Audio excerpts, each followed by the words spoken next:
Hello, welcome to my channel, Lux to O. And today I wanted to share with you my experience on a collection that's pretty new to me. It may be new to you. It is by Narciso Rodriguez, and I love so many of their fragrances. They introduced a line which is in their Musk collection in fall of 2024. I believe that date is correct. I have purchased the patchouli musk, the amber musk, jasmine musk, santal musk, and there's an oud musk that I enjoyed too. Then I recently discovered there are others in the line, and I will begin with a new addition to their Musk for Her line. The Narciso Rodriguez for Her is a lovely, lovely fragrance. The Intense is a part of the Chypre fruity fragrance family. Try saying that 10 times. The nose behind this creation is Sonia Constant. For Her Intense opens with peach and bergamot, but are pretty light wearing. The scent reveals its heart of musk and delicate white florals, and that lasts longer than the top notes. Of course, they wear off pretty quick. And then as it settles down into the base notes, we have that inviting, warm, but light wearing base of vanilla and vetiver. I have found that For Her Intense quickly becomes a skin scent, which I did not find in the original For Her. If you're in the healthcare industry or around people who may be sensitive to fragrances, then this may work for you. It is not one that will make it into my collection. The following fragrance are from their Unisex fragrances in the new Less Transparency collection. I hope I said that kind of right. Which is a set of fragrances that is supposed to add new dimension to their Musk collection. The following fragrances are from their Unisex fragrances in the new Less Transparency collection, which is a set of fragrances that is supposed to add a new dimension to their Musk collection. The Intense, added to their EDP, creates for us a longer lasting and strong projection. Each scent highlights a unique olfactory contrast in which all containing signature Narciso Rodriguez musk that is so famous.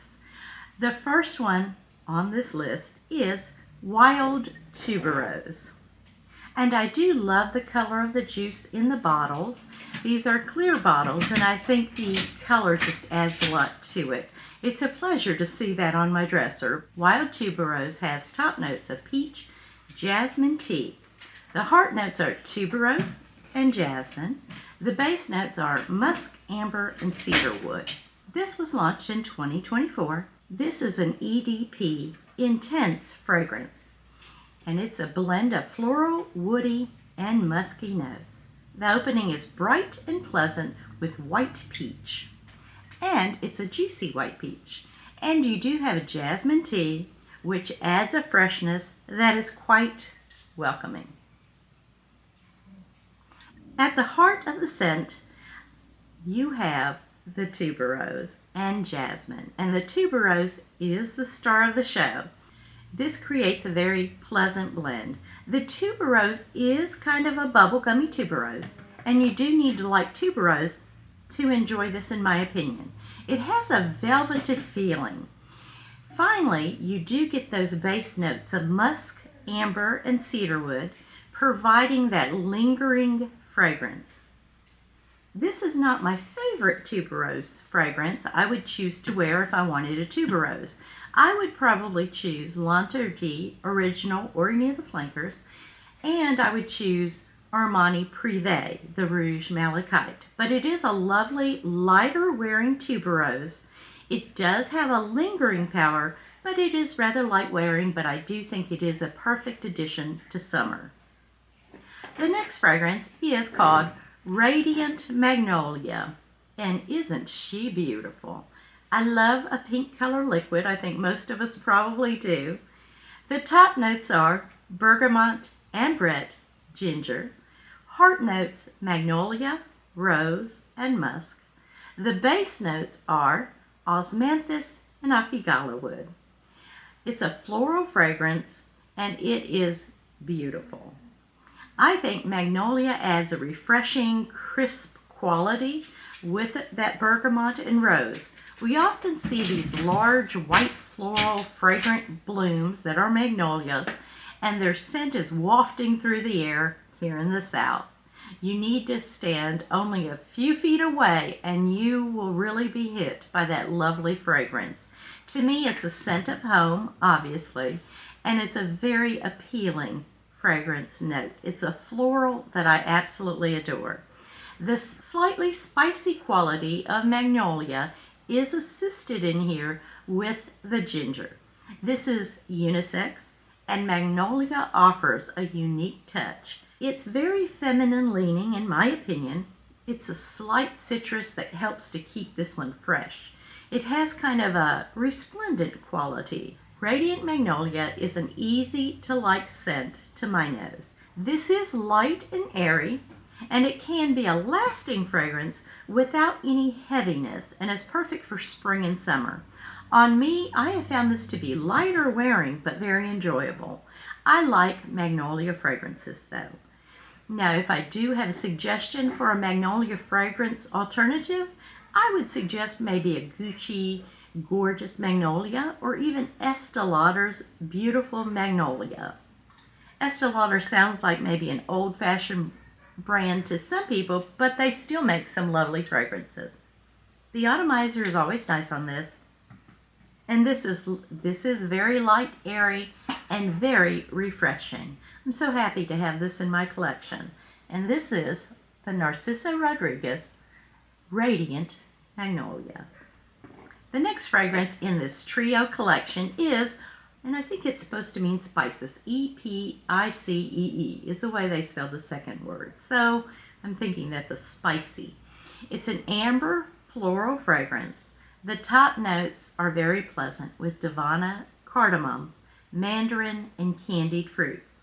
The heart notes are Bulgarian rose, musk. The base notes are amber, patchouli, tonka bean, and cashmerean.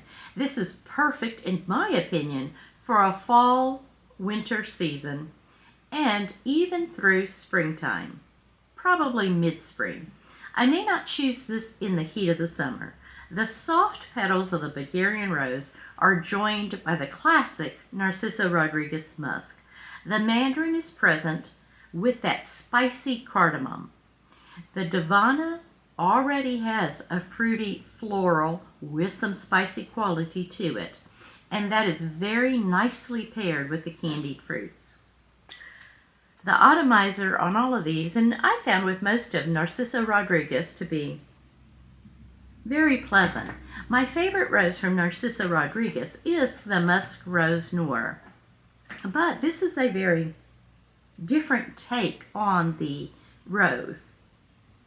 This is definitely a spicier rose, and you can definitely get the candied fruits. It's a beautiful fragrance. As with the others on the list, I find this to be long-lasting with a lingering sillage. On you, it may be a beast, but on me, my skin drinks fragrances.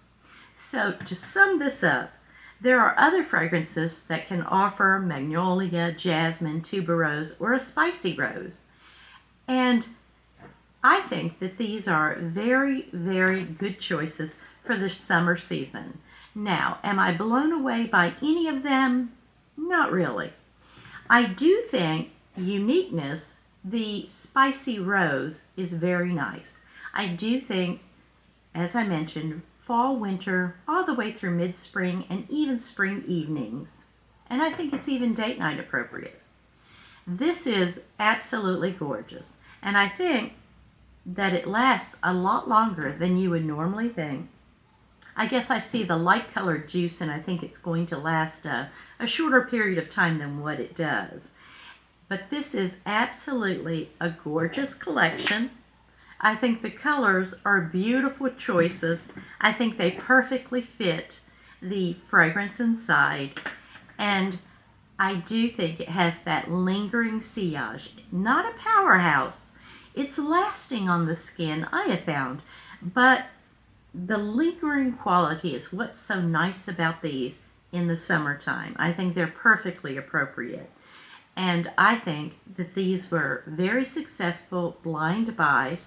This for the fall and winter, which is the rose spicy scent. This is a bubblegummy tuberose. If you like that, I do prefer a couple other tuberoses instead, but this is quite lovely and quite light wearing. It will not overwhelm people year-round. And Radiant Magnolia, well, she is simply radiant. I think she is a gorgeous girl. Thank you so much for joining me. I hope you found this video entertaining and helpful. Please like, share, and subscribe, and let me know what Narciso Rodriguez's Musk collection have you tried. And I'll look forward to seeing you in my next fragrance video, my fragrance friends. Goodbye.